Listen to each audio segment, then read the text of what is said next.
Antes de empezar la reunión, hay varios departamentos o áreas o ministerios los cuales tenemos que respetar, y uno de ellos es el área de alabanza y adoración, y es donde uno no se mete. Nosotros le decimos al responsable que Dios te dirija, que Dios ponga en tu corazón qué cantos vamos a entonar al Dios Todopoderoso, y nosotros pues nos mantenemos al margen. No decimos pon este canto, pon el otro, sino que Dios sea quien dirija, porque a Él le gusta que lo alaben y lo adoren. Y uno de los dos últimos cantos van dirigidos o van conectados al mensaje de esta mañana. Habla del amor de Dios, habla de la expresión tan maravillosa del amor de nuestro Dios. Y sabe que la obra de Dios se basa en su amor. La obra de Dios, ¿qué es la obra de Dios? Todo lo que Él hizo, entre ellos usted y yo. ¿Por qué? Porque la naturaleza de Dios es ¿qué? Es amor. Dios todo lo hace por amor. Y hay que entender entonces, en esta mañana, entender el Dios de amor. La Biblia dice que habla de Dios, y Dios, entendemos, si usted va al diccionario, va a entender que dice ser sobrenatural, único, al cual se le rinde culto. Claro que queda muy limitado el concepto de lo que habla el diccionario, porque los ángeles son sobrenaturales, me explico. Están sobre lo que es natural, están sobre lo que es terrenal. Pero nosotros entendemos entonces que Dios, el Dios que nos habla en Génesis, el Dios que creó todo, el Dios que creó al hombre, entendemos que Él es creador del universo y todo lo que en ello existe. Y Dios tiene características. A ver, ayúdeme. Yo lo voy a dar con 3 características. El Dios que conozco en la Biblia, que es al que adoro y sirvo y exalto, Él es todopoderoso. O sea, arriba de Él nadie tiene más poder que Él. Entiendo también que el Dios al cual sirvo y adoro es omnisciente. ¿Qué quiere decir esto? Que todo lo sabe. Que Dios todo lo sabe. Y al Dios al cual servimos y vemos en las Escrituras es omnipresente. Él está en todo lugar.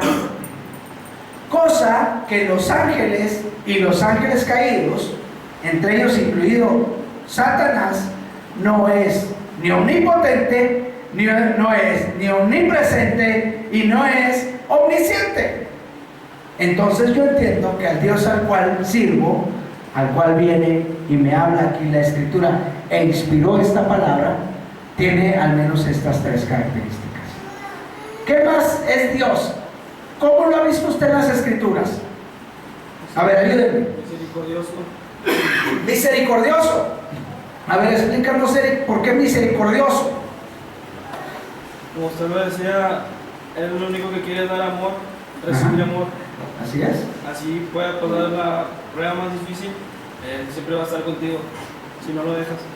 O sea, Dios tiene misericordia de nosotros. Ok, otra característica, muy bien, gracias Eric. Otra característica, Dios de paz. ¿Por qué es Dios de paz? Estás en una prueba y estás en oración con Dios, por más fuerte que sea la prueba, puedes tener una paz que no sabemos. Así es. Hay gente que dice, oye, no entiendo, ya debes de estar destrozado o destrozada. ¿De dónde te viene tanta paz? O sea, pasa alguna situación terrenal que nos afecta y decimos, oye, ¿por qué tienes tanta paz? ¿O por qué tengo tanta paz? Debería estar en otra situación. Porque Dios es el que da de su presencia. ¿Y da qué? da paz. ¿Qué más? ¿Qué otra característica? Ayúdenme. Dios de misericordia, Dios de paz. ¿Qué más es Dios? Dador de vida. ¿Qué más? ¿Por ahí dijo, hermana? Dios es fiel. Dios es fiel. La Biblia dice que aunque seamos nosotros infieles o nos hayamos equivocado, Él permanece ¿qué? Fiel. ¿Cuántas veces vemos en la Biblia que alguien comete un error y Dios combina estas características? Tiene misericordia, no viene con su juicio inmediatamente, espera a Él y Él sigue esperando en su fidelidad. Y dentro de la fidelidad vemos un pasaje, no lo busquen, que Dios, dice Mateo 5:45, que Dios hace salir el sol sobre buenos y malos. Mateo 5:45. Dios hace salir el sol sobre quiénes? Sobre buenos y malos. Y hace llover sobre quiénes? Sobre justos e injustos. O sea, Dios va a decir, voy a hacer salir el sol nada más sobre los buenos, voy a hacer llover nada más sobre los justos. No, Dios da oportunidad y extiende su amor a todo el mundo. Llámese europeos, llámese orientales, llámense asiáticos. Dios extiende su amor. ¿Qué otra característica hay en Dios? Es bueno. Dice la Escritura que toda buena dádiva y todo perfecto, ¿qué? ¿Desciende de dónde? De Dios, de lo alto. Todo lo bueno, todo buen regalo, toda buena dádiva. Ahora, si hay un mal regalo, no viene de Dios. Porque toda buena dádiva, todo don perfecto, todo regalo perfecto desciende de Dios. Dios es dador de vida, Dios es fiel, Dios es misericordioso, Dios es ¿qué? Bondadoso, justo. Ya entramos a otra parte de sus características, de su esencia, porque Él es amor, Él es bueno, Él es bondadoso, Él es misericordioso, Él es justo. Y algo que va ligado a la justicia de Dios se llama orden. Orden. O sea, si un hijo existe rebeldía y el padre por corregirlo deja de amarlo, pregunto, ¿no? ¿Por qué no? Porque es justo, porque lo ama. Entonces yo no puedo separar la ley de Dios, yo no puedo separar el orden de Dios, yo no puedo separar la esencia de Dios como un Dios justo de su corazón amoroso. ¿A poco amor? Amor, el Dios de amor quiere decir, mijos, los amo mucho. Jesús ya pagó por ustedes. La gracia mía está sobre ustedes. Hagan lo que quieran, como quiera yo los salvo. No es así. No es así. Dios no deja de amar. Dios no deja de amar, aunque exista una cierta rebeldía. El padre que se le fue el hijo, el hijo que pródigo en la parábola, el padre lo estaba esperando, no salió a correr por él, no investigó en qué provincia estaba, no dijo voy a proveerte desde hoy, donde yo esté, te voy a mandar ¿cómo le llaman? Un giro, un dinero, ¿verdad? No te voy a depositar en el banco y ahí sacas la tarjeta. No. ¿Qué hizo? ¿Decidiste irte y entonces deja de ser padre amoroso? No, lo sigue amando, pero respetó el concepto de que el hijo quiso experimentar eso. Bueno, vas a sufrir, te estoy advirtiendo, pero no quiere decir que Dios deje de amar. Y la gente dice, ¿por qué hay tanta injusticia en el mundo? ¿Por qué hay tantos homicidios? ¿Por qué se andan muriendo de hambre en tal lugar? Dios es malo, Dios no se cuida de ellos. No, no es así. Dios sigue amando. Nada más que el hombre maldice la tierra a causa de sus decisiones y de sus acciones. Hay un pueblo en Guatemala. Era un pueblo de alcohólicos, era un pueblo de ladrones, era un pueblo de violadores, era un pueblo vuelto de cabeza. Cada quien hacía lo que quería. Pero un día, hace muchos años, llegó el Evangelio, llegó la palabra de Dios a la vida de ellos. Y empezaron a convertirse al Señor. Y saben que vino una conversión genuina, una conversión profunda, un amor a la palabra. Y estaban ahí buscando de Dios. Y hermano, ¿cuándo más hay reunión? Queremos otra reunión. Yo espero que algún día los hermanos aquí habrán lanzado, hermano, otra reunión, hermano, otra reunión, hermano, otra reunión. No nos alcanza el domingo. Queremos lunes, queremos martes, hagamos algo.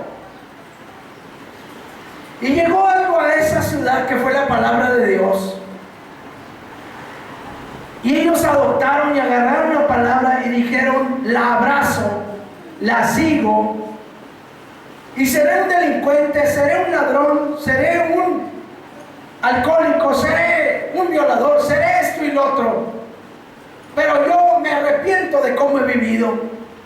Porque hay un Dios que me ama.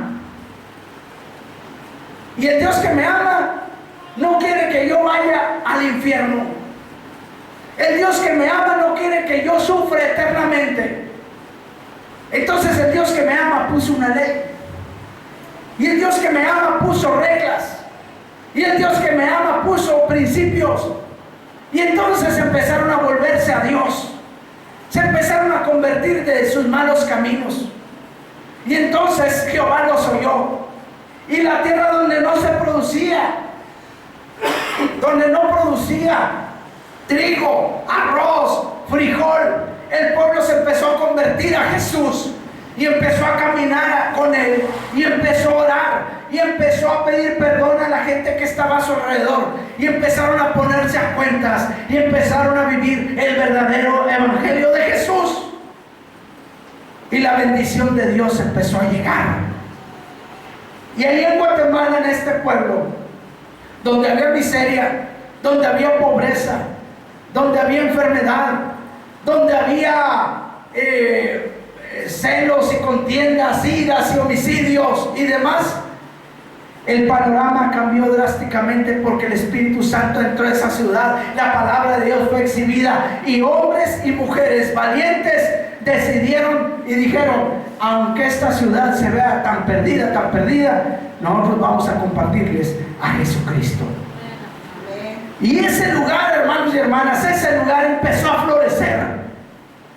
Y de la pobreza que había en esos campesinos, ellos se volvieron a Dios y dejaron de invertir dinero en cerveza, dinero en mezcal, dinero en drogas. Dejaron de invertir en eso y dijeron, vamos a darle a Dios lo que es de Dios, y vamos a darle a nuestra familia lo que es de la familia, y darle al César lo que es del César, y a Dios lo que es de Dios.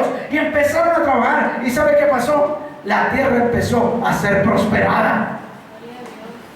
Y las mujeres ya tenían con qué vestir. Y los hombres tenían con qué vestir. Y los hijos ya podían tener zapatos.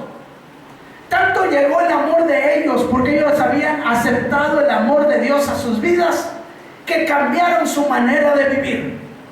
Aquel hombre o mujer que no cambia su manera de vivir es porque no ha reconocido que Dios le ama. Y esa es la voz de esta mañana. Dios te ama. Pero Dios quiere que tengas cambios profundos, cambios reales, cambios genuinos en tu vida. Y sabe que esos hombres del campo, esos campesinos que andaban con arados y yuntas de bueyes porque no había para pagar, ni tenían para comprar un carro viejo ni nada. Tanto es así que la producción empezó a dar la tierra. Empezaron las lluvias, empezó la tierra a germinar. Ellos oraban a Dios: Señor, que produzca la tierra hierba verde, así dice tu palabra en Génesis. Y estas tierras secas y maldecidas traen bendición a esta tierra. Y Padre Celestial, en el nombre de Jesús, y empezaron a suceder cosas increíbles. Limones, papayas de este tamaño. Le voy a traer la próxima semana una fotografía y meterlos en internet para que vea usted lo que ha ocurrido en ese pueblo. Tanto fue que la gloria de Dios llegó a ese lugar y la gente se convenció de su pecado y que Dios le amaba tanto que aceptaron ese grande amor de Dios, renunciaron a su vana manera de vivir. Y esos hombres, en lugar de yuntas de bueyes para sembrar, hoy en día tienen tractores John Deere último modelo, y para poder llevar las toneladas y toneladas de calabazas inmensas, de pepinos inmensos, de limones inmensos, de melones inmensos, empezaron a comprar con efectivo, con quetzales en efectivo. Empezaron a comprar camiones Mercedes-Benz, donde la gloria de Dios estaba en medio de ellos.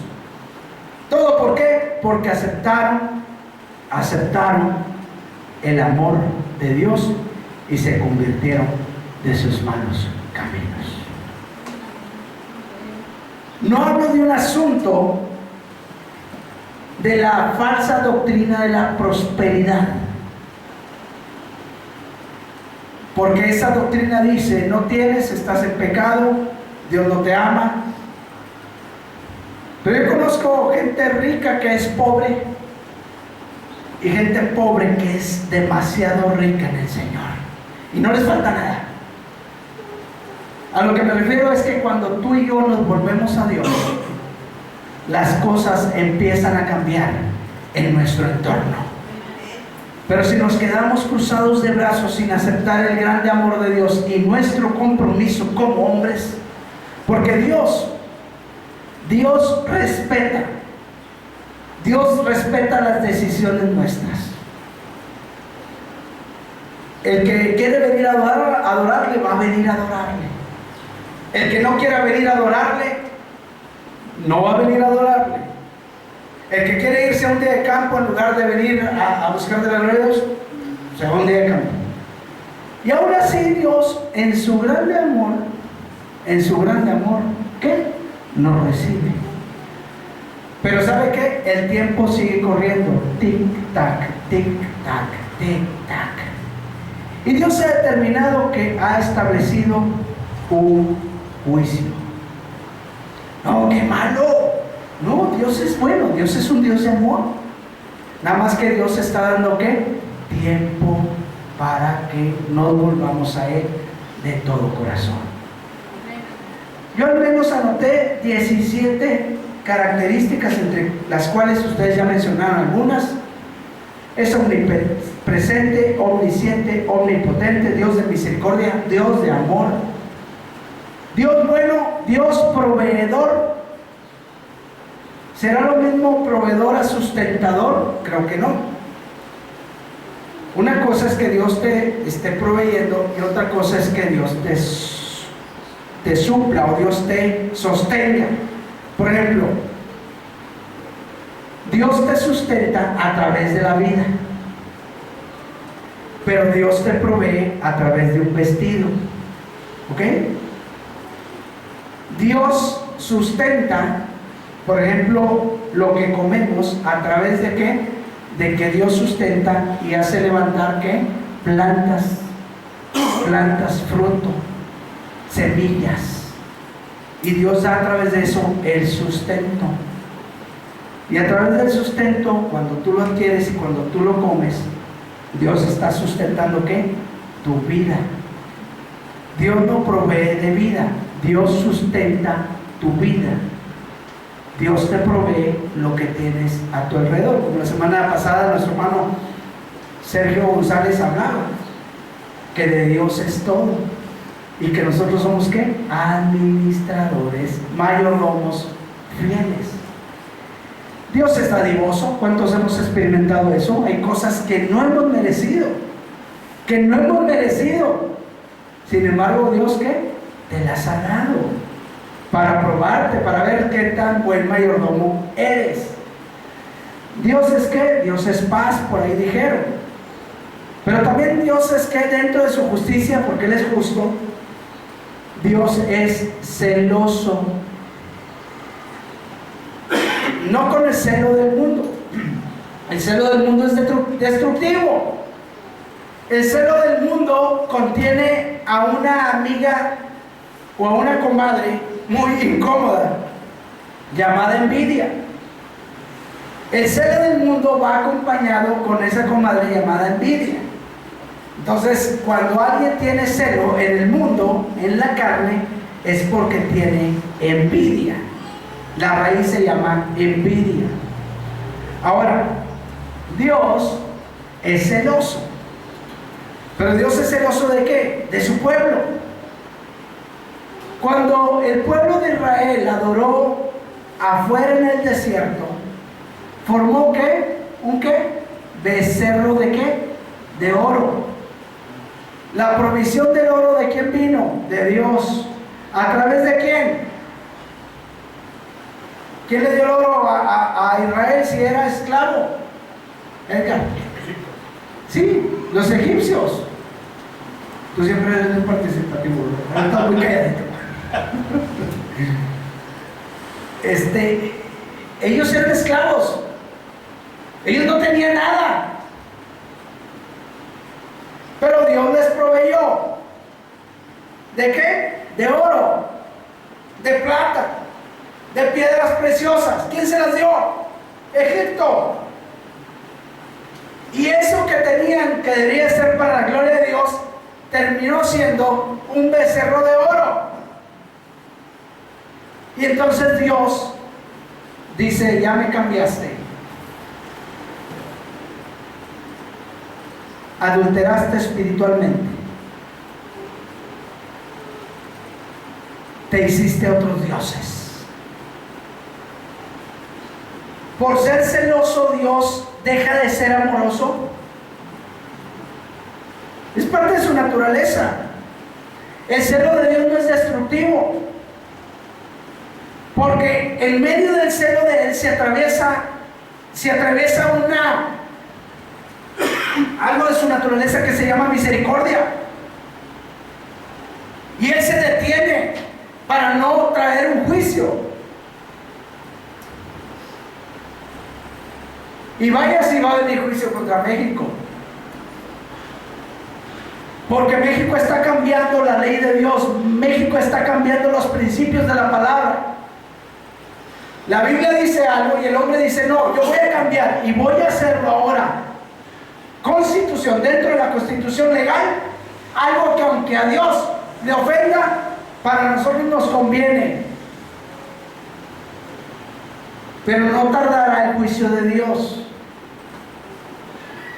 ¿Y con eso deje de hacerlo amoroso? No, porque Él no quiere que ninguno se pierda, sino que todos ¿qué? Procedan al arrepentimiento. Entonces Dios también es un Dios que consuela. ¿Qué es consolar? Es como que apapachar, como que ya no llores, como que no te angusties, como que yo estoy aquí contigo. Es como ese Salmo 23 donde David entendió el amor de Dios. Y usted conoce bien ese Salmo: Jehová es mi pastor y nada me faltará, porque Él es mi pastor.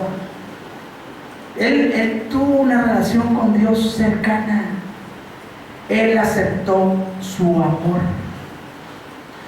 ¿Se recuerda de aquel hombre que estaba al lado de la cruz de Jesús? Aquel soldado.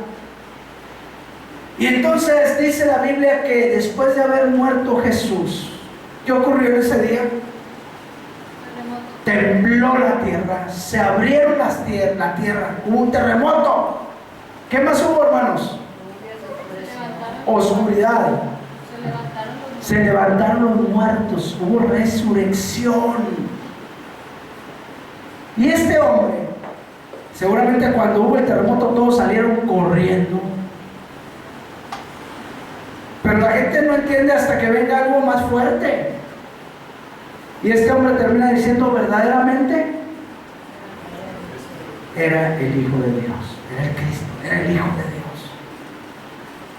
Aunque este hombre participó en su muerte, aunque este hombre pudo haberle atravesado la lanza en su costado, todavía el amor de Dios lo estaba alcanzando. ¿Se acuerda aquel hombre ahí mismo en ese evento donde Jesús fue crucificado? Y empezaron a pelearse los dos ladrones.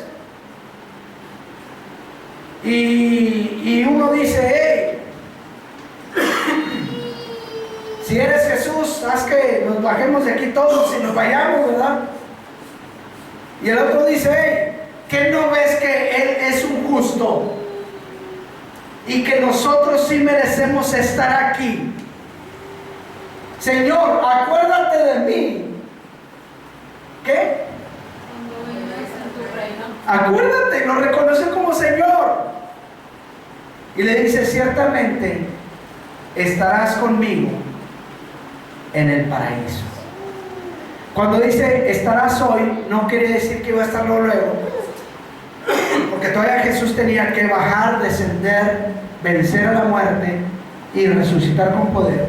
Sino la palabra hoy traducida al castellano quiere decir, o sea, está asegurado que desde ahora, por lo que yo voy a hacer en este sacrificio, lo que estoy haciendo, y mi muerte y resurrección, vas a estar conmigo en el reino de los cielos.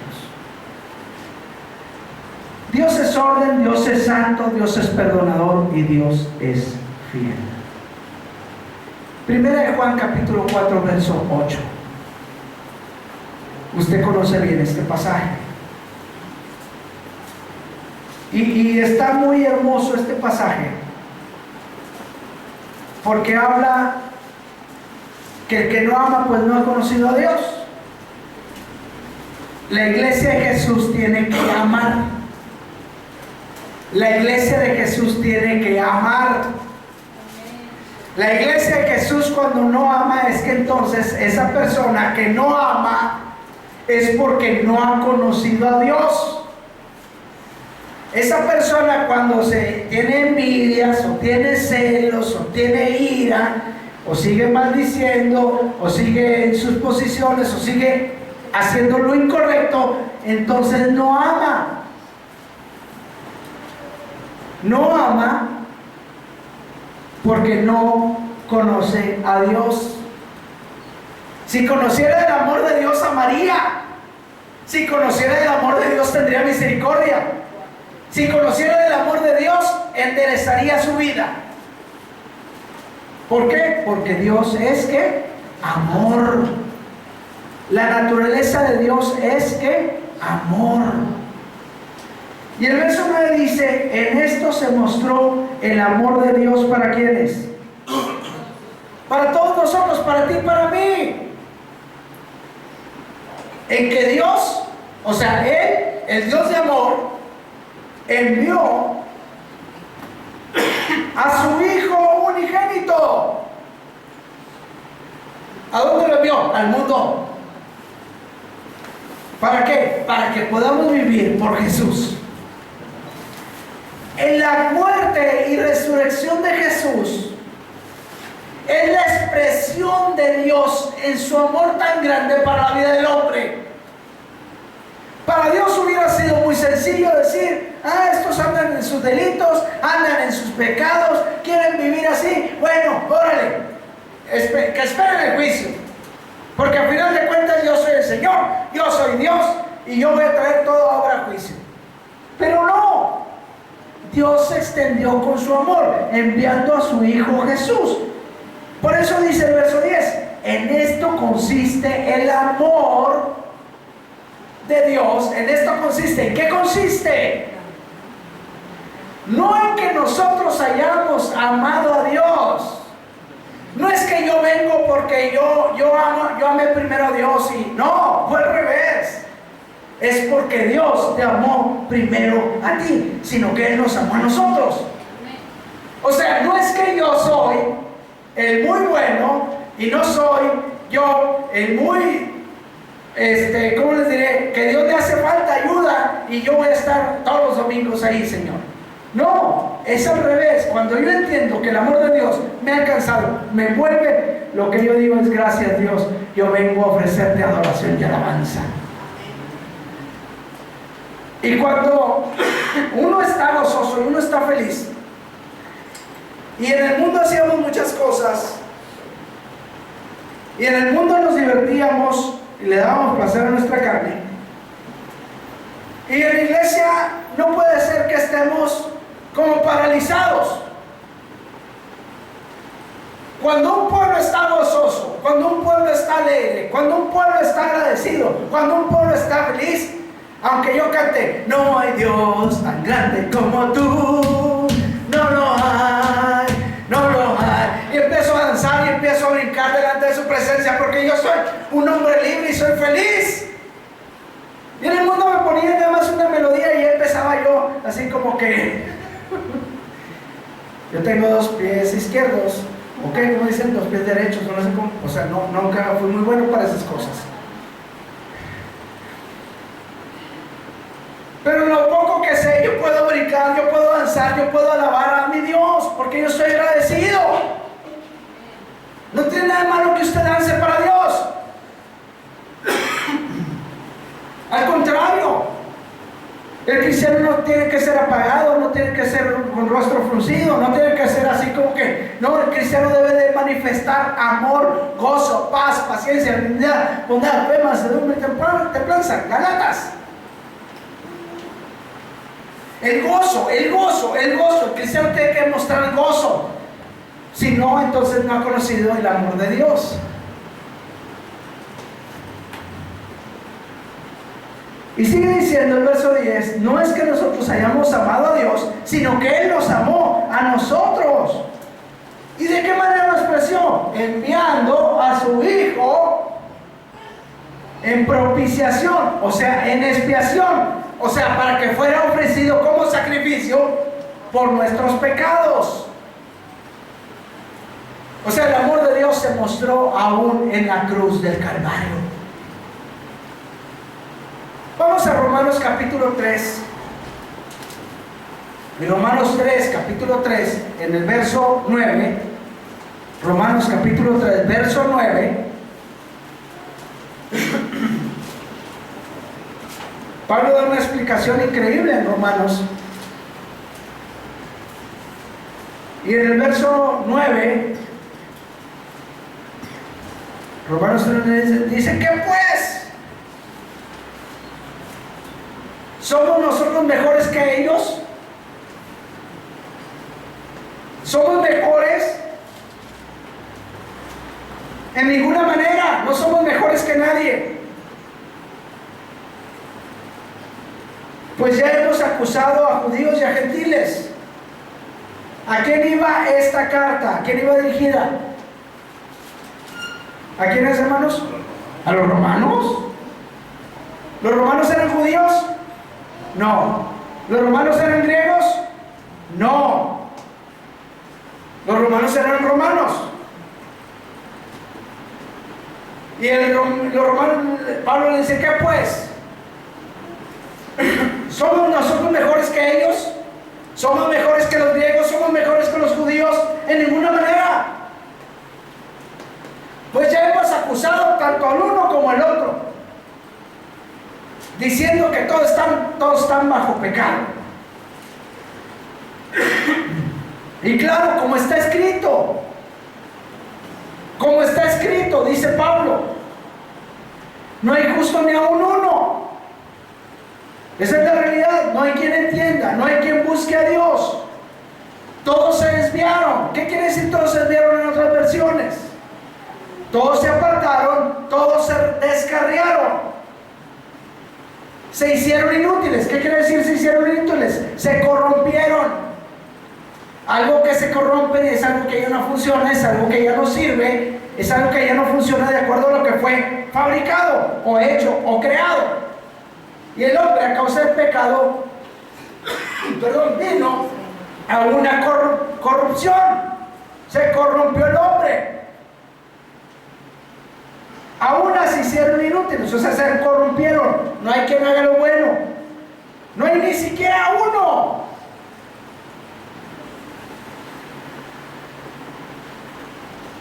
Sepulcro abierto es su garganta, con su lengua engaña, veneno de áspides hay debajo de sus labios.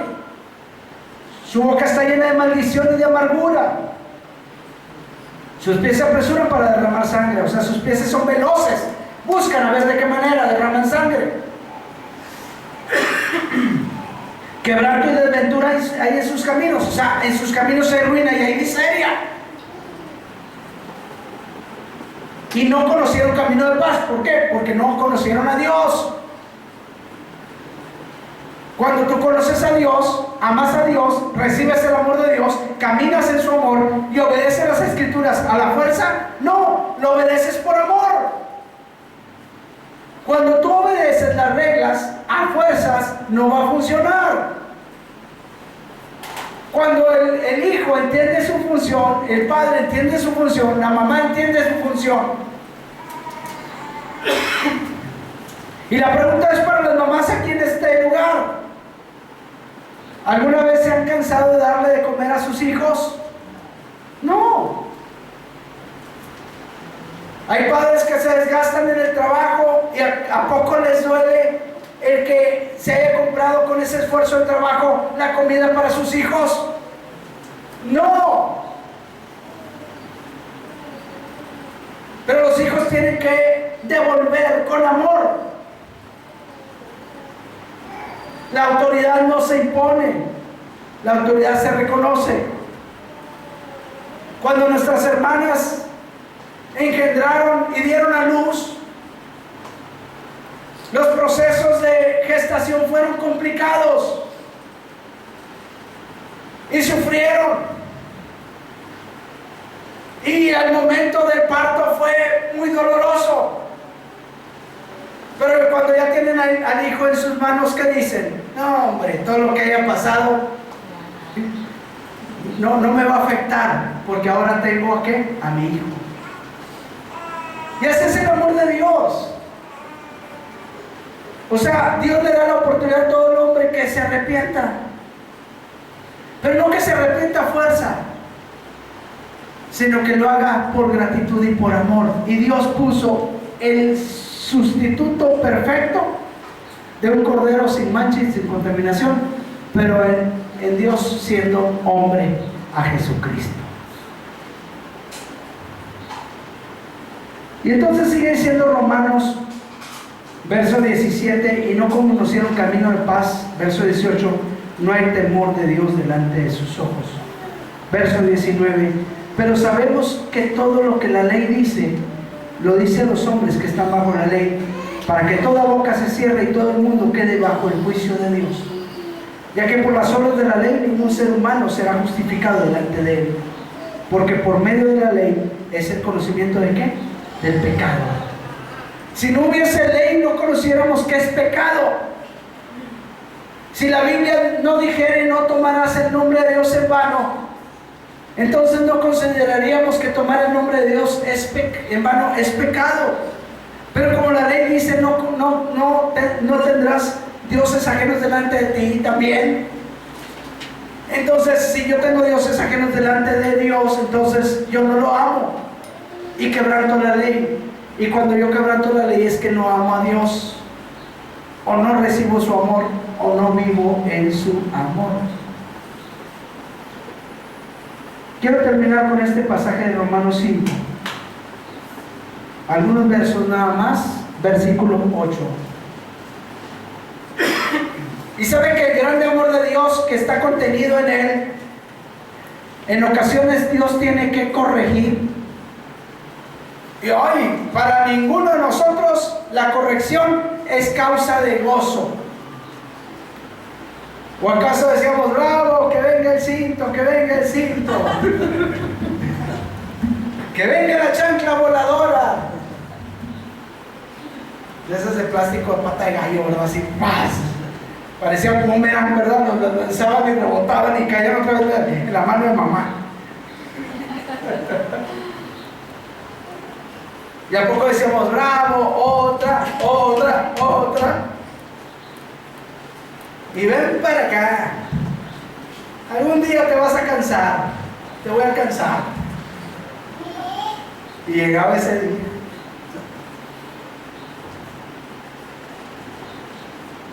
Hebreos, no busqué, se lo voy a decir, antes de pasar al pasaje de Romanos 5.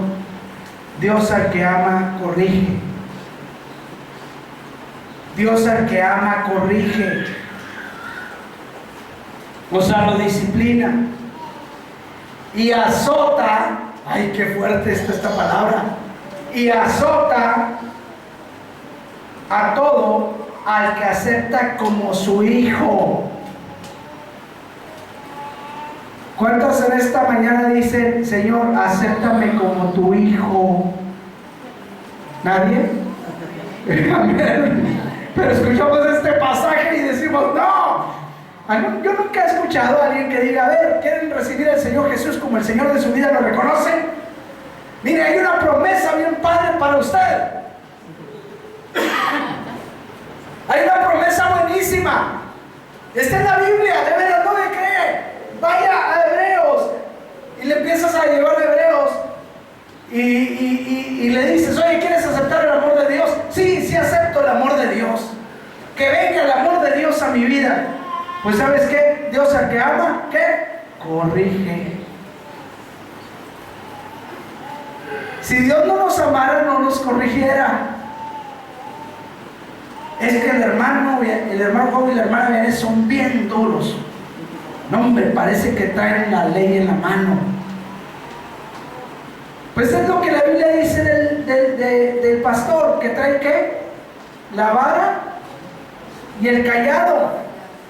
¿La vara para qué es? Paz. Enderécese.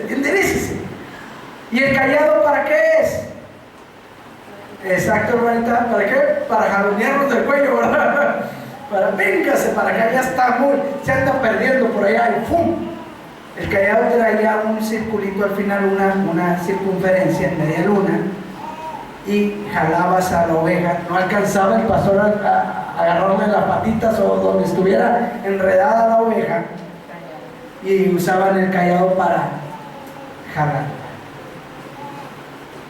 ¿Cuántos de aquí quieren el amor de Dios, hermanos? Levanten su mano. Tan poquitos. ¿Cuántos dicen, Señor, corrígeme, Señor, corrígeme? A ver, ¿cuántos desean la corrección de Dios? Así. No quieres corrección, hermano. Si no te lo da el Señor, te lo da a tu esposa, brother. Mejor la de Dios. Mira, yo prefiero que Dios me corrija que mi esposa me corrija, hermano. ¿Verdad, hermano?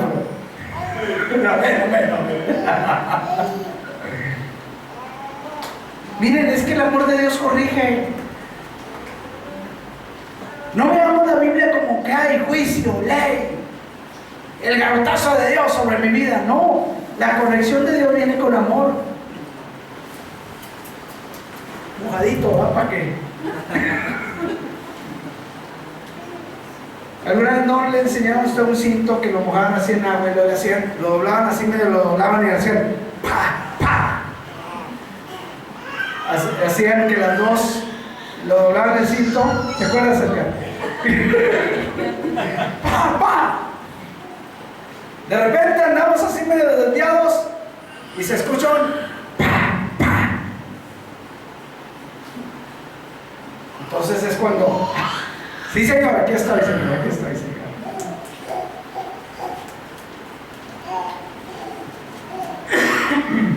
Romanos 5, ya vamos a terminar. Mas Dios muestra su amor para con nosotros, o mostró el gran amor que nos tiene. ¿Cómo? En que siendo aún pecadores, no quiere decir en que siendo un pecadores, o sea, el ser pecador no era una limitante para recibir el amor de Dios, al contrario. Aunque Dios detesta el pecado, ama al hombre Pero Dios no quiere que el hombre permanezca en el pecado. Mas Dios muestra su amor para con nosotros, pues siendo pecadores, Cristo murió por nosotros. Pues mucho más estando ya justificados en su sangre, por él seremos salvos de la ira. Es mejor recibir corrección aquí que estar delante de la presencia de Dios y recibir todo el castigo de su ira. Y no podemos decir, no, es que Dios no me ama. No, es que sí nos amó y nos dio la oportunidad para que nos corrijamos, para que nos alineemos. Y sigue diciendo, verso 10, porque si siendo enemigos, o más bien, cuando éramos enemigos de Dios, fuimos reconciliados con Dios por la muerte de su Hijo Jesucristo, mucho más estando reconciliados seremos salvos por su vida. Y no solo esto, sino que también nos gloriamos. ¿Qué quiere decir nos gloriamos? Nos regocijamos, nos alegramos. Eso quiere decir gloriarse, alegrarse, regocijarse en Dios por el Señor nuestro Señor Jesucristo, por quien hemos recibido ahora la reconciliación. Por tanto, termina así: como el pecado entró en el mundo por un hombre, y por el pecado entró ¿qué? Entró la muerte. Así la muerte pasó a todos los hombres, por cuanto todos pecaron. Quiero concluir así. Sé que los bebés están bien inquietos y los otros bebés también viendo.